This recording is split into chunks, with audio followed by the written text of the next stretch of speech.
بسم اللہ الرحمن الرحیم۔ سامعین محترم، السلام علیکم ورحمۃ اللہ وبرکاتہ۔ ہم نے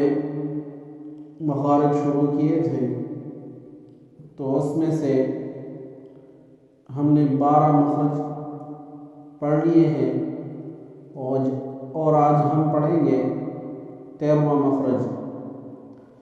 13واں مخرج کن حروف کا مخرج ہے؟ وہ ہے وا، ذال اور ثا۔ وا، ذال اور ثا کا مخرج، ان 3 حروف کا مخرج 13واں مخرج ہے۔ پہلا مخرج جو تھا ویسے کتب کے لحاظ سے جوف دہن، ٹھیک ہے، کہ اس سے حروف مدہ ادا ہوتے ہیں، یعنی منہ کی خلا سے اس سے حروف مدہ کون سے ہیں؟ الف ہے۔ الف کس کو کہتے ہیں؟ کہ اس سے پہلے الف سے پہلے زبر کسی بھی حرف پر آ جائے تو اس الف کو الف مدہ کہتے ہیں، اور اسی طرح وہ سے پہلے ضمہ آ جائے، پیش آ جائے تو اس کو بھی وہ مدہ کہتے ہیں، اور اسی طرح یا سے پہلے زیر کسرہ آ جائے تو اس کو بھی یا مدہ کہتے ہیں۔ تو یہ 3 حروف ہیں، الف سے پہلے زبر ہو تو یہ الف مدہ، وہ سے پہلے پیش تو یہ وہ مدہ، اور یا سے پہلے زیر کسرہ تو یہ یا مدہ۔ تو یہ 3 حروف ہیں، جس کو یہ 3 حروف جو ہے جوف دہن، تو سب سے پہلے جو بیان کرتے ہیں کتب کے لحاظ سے تو یہی مخرج بیان کرتے ہیں، جوف دہن سے شروع کرتے ہیں۔ پھر اس کے بعد جو ہے جوف دہن کے علاوہ جو ہم شروع کیا قاعدے کے لحاظ سے تو وہ حمزہ ہا سے ہم نے شروع کیا۔ حمزہ ہا سے جو شروع کرتے ہیں تو وہ سب سے پہلے کیا ہے کہ اقصائے حلق، یہ اس کا پہلا مخرج ہے، یعنی حلق کے 3 نام ہیں، حلق کے 3 حصے ہیں اور ان 3 حصوں کا الگ الگ نام ہے۔ جو سینے کے قریب حلق کا حصہ ہے اس کو اقصائے حلق کہتے ہیں، اور جو حلق کا درمیان والا حصہ ہے، گلے کا درمیانی حصہ ہے، اس کو وسط حلق کہتے ہیں، اور جو منہ کے قریب حلق کا جو حصہ ہے اس کو ادنائے حلق کہتے ہیں۔ پھر اس کے بعد ہم نے قاف کا مخرج پڑھ لیا تھا، تو یہ چوتھا مخرج ہے۔ چوتھا مخرج کون سا ہے؟ قاف کا مخرج ہے، اور وہ ہے کہ زبان کی جڑ اور اوپر کا تعلق لحاظ سمیت کوا، جس کو کوا کہتے ہیں اردو میں، تو جو چھوٹی سی زبان ہوتی ہے زبان کی جڑ کے ساتھ اوپر، تو اس کو ان دونوں کے ساتھ لے کر اوپر کے تعلق کے ساتھ جب یہ لگ جاتے ہیں تو اسے قاف ادا ہوتا ہے، تو یہ چوتھا مخرج تھا۔ پھر اس کے بعد جو ہے اس سے تھوڑا سا ہٹ کر کاف کا مخرج ہم نے بیان کیا، 5واں مخرج، اور پھر اس کے بعد وسط لسان، یعنی زبان کی درمیانی زبان اور اوپر کا تعلق، اس سے جیم شین یا، یہ تو یہ چھٹا مخرج ہوا، اور 7واں مخرج جو تھا وہ ضاد کا مخرج ہم نے بیان کیا، اور 8واں مخرج جو ہے لام کا ہے، 9واں مخرج جو ہے وہ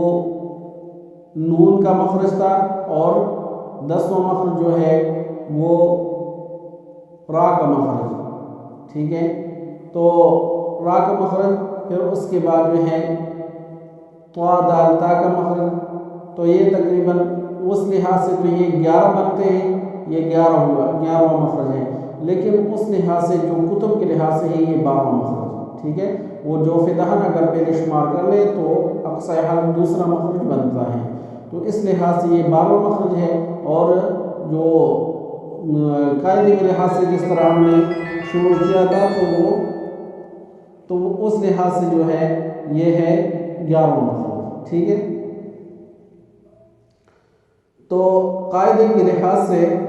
یہ ہے 11واں مخرج جو ہم نے شروع کیا، اور ویسے کتب کے لحاظ سے یہ 12واں مخرج تھا طا دال تا کا، اور آج جو ہم پڑھیں گے وہ ہے 13واں مخرج، یعنی کتب کے لحاظ سے 13واں، اور جو ہماری جو ترتیب ہے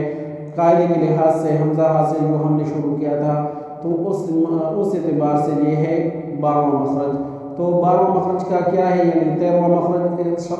سمجھ لیں 13واں مخرج کیا ہے، وا دال ثا کا مخرج۔ وا دال ثا کا مخرج ہے زبان کی نوک اور ثنایا علیہ۔ ہم نے دانتوں میں سے ثنایا پڑھ لیے تھے اور ثنایا کے دو نام تھے، اوپر والے سامنے کے جو دو دانت ہیں اس کو ثنایا علیہ کہتے ہیں۔ تو اس ثنایا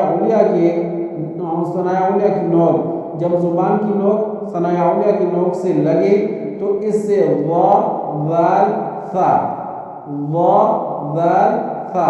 یہ 3 حروف ادا ہوتے ہیں۔ تو ابھی میں آپ کو دکھا دیتا ہوں کہ وا اور ذال اور ثا یہ 3 کون سے حروف ہیں۔ تو وا ذال ثا میں بتا رہا تھا کہ وا ذال ثا جو ہے یہ ہے 13واں مخرج، اور وا ذال ثا کون سے حروف ہے، یہ جو آپ کو نظر آ رہا ہے یہ والا حرف، ٹھیک ہے، یہ اوپر والا جو دائیں طرف ہے اور جس کے اوپر ایک نقطہ ہے تو یہ ہے وا۔ ہم نے پچھلے مخرج میں طا دال تا پڑھ لیا تھا، تو طا اور وا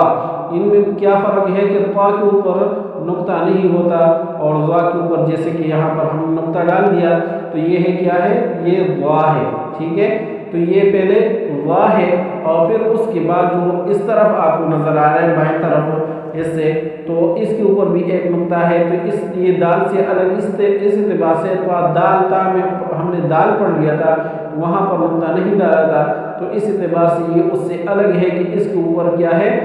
ذال ہے، نقطہ ہے، تو یہ ذال اور